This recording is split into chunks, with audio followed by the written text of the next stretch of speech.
Hey everyone, and welcome to This Explainer. Today, we are diving into what is honestly one of the most fascinating and, frankly, complex character arcs in modern fantasy literature.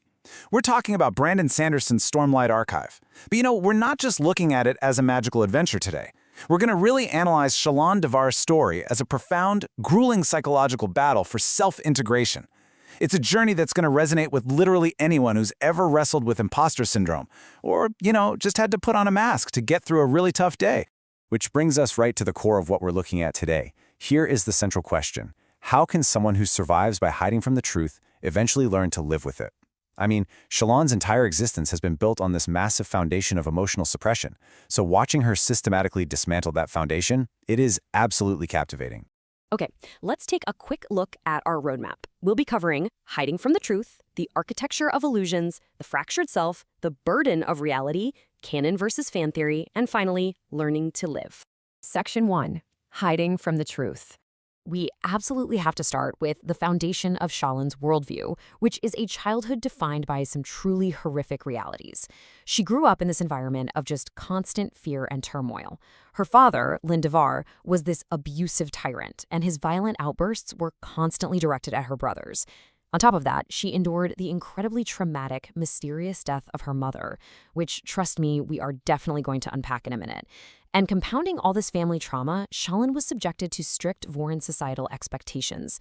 The texts describe this as a kind of quiet confinement. It subtly limits the spaces women can participate in, restricting them to very specific feminine arts like painting and logic. To survive this pressure cooker and protect her brothers, she developed severe emotional suppression. Her art, her sketching, that became her only safe haven. It was literally the only way she could silently process a reality she simply wasn't allowed to speak about. Moving right along to Section 2, the architecture of illusions. Now, what's really fascinating here is how her deep internal trauma completely dictates how she uses her magic. It's this brilliant dialectic conflict. As a Lightweaver, Shallan's magic is literally the power to craft illusions, master deception, and hide from reality. It mirrors her childhood coping mechanisms perfectly, right? But here is the brutal irony. Her progression as a Night Radiant depends entirely on dismantling those exact walls. To level up, she has to speak deep, painful, and undeniable personal truths out loud. So she wields the magic of lies, but she must consume raw reality to progress. It essentially makes the Knights Radiant the only magical order where your superpowers require mandatory brutal psychotherapy. Section 3. The Fractured Self.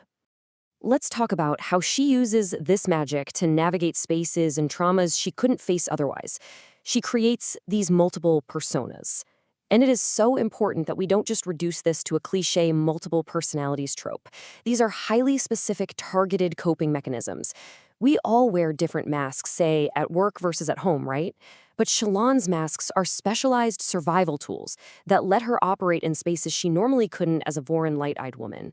You've got Shallan, the compassionate scholar, who navigates her initial trauma with humor and intellect. Then there's Veil, the underworld spy infiltrating the Ghostbloods, letting her operate completely outside strict moral codes. And Radiant, the stoic protector who completely defies those damsel-in-distress Vorin feminine norms. These masks are what allow her to function in the liminal spaces between who she was, who she is, and who society expects her to be. Which brings us to Section 4, the burden of reality. Because, as we all know, illusions are a totally unsustainable coping mechanism when you weigh them against actual historical trauma.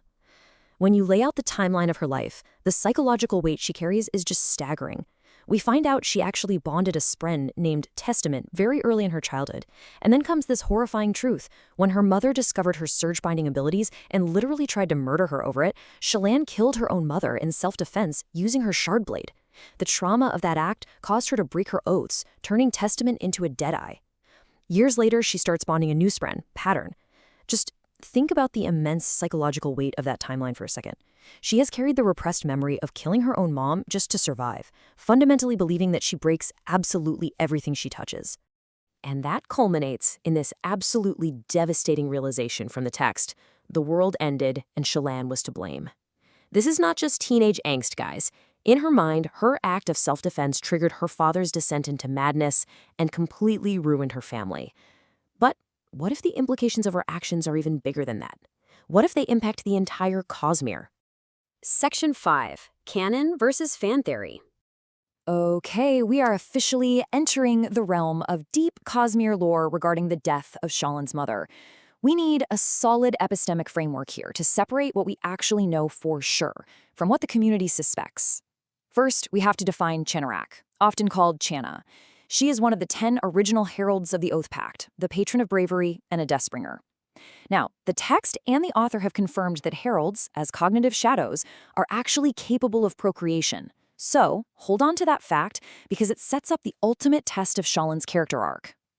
Let's break this down using our truth meter. Point 1 is pure canon. Shallan killed her mother in self-defense after her mom went into a frenzy over her daughter's surge binding. Point 2 is interpretation. Fans started noticing that the description of Shallan's altar Radiant in the books, the pleated skirt, vibrant blues, reds, gold trim, uncannily matches the official artwork of the Herald Chenarak, which leads us to point 3, the massive fan theory. What if Shallan's mother was Chenarak? We know heralds were terrified that new surge binders would restart the desolations and send them back to be tortured on Braze. If her mom was Chenarak and Shallan killed her, it would have sent a herald straight back to Braze. And because we know Tal never broke under torture, this theory suggests Chenarak broke after just a few short years, which inadvertently started the true desolation. Meaning, Shallan didn't just break her family, she literally broke the world. Finally, Section 6, Learning to Live. Regardless of whether she actually started the desolation or just firmly believes she destroys everything, Shallan has to ultimately synthesize this fractured identity of hers. And true integration requires dismantling the very illusions her Lightweaver magic relies on. What's amazing is that integration isn't just a fantasy magic system. It's a real-world psychological concept used in trauma recovery today. Based on research on dissociative identities, reintegration requires some very specific steps. Step 1. Taking ownership of all those horrific repressed memories and actions. She actually has to admit out loud what she did to her parents. Step 2, accepting the pain without believing she is inherently worthless or deserves to suffer for it. And step 3, integrating these alternate personas, these coping mechanisms, back into a single cohesive self. She can't compartmentalize her trauma into Veil or Radiant anymore. But here's the thing. She doesn't do this alone. Her meaningful relationships provide the anchor that makes this terrifying integration even possible.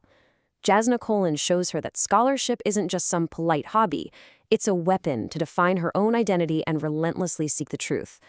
Then you have Kaladin, who serves as this dark mirror to her own trauma. He shows her that even the strongest heroes are broken inside, and that connects them through their shared pain. Adolin Kholin offers completely unconditional acceptance. He loves her raw, unfiltered self, not just the pristine, noblewoman act. And then there's Pattern, her spren. Pattern constantly forces her to face her agonizing realities, gently guiding her to speak the truths that unlock her growth, even when she desperately wants to hate him for it. So we'll leave you with this final, provocative thought. Shallan's personas allowed her to survive, and by living through them, they fundamentally shaped who she is. But if you identify and change through the masks you wear, are those masks really separate from you anymore? Shallan's ultimate heroism isn't just about fighting monsters with a shard blade. It is the agonizing, beautifully human process of finally learning to live with her own truth. Thanks so much for joining us for this explainer.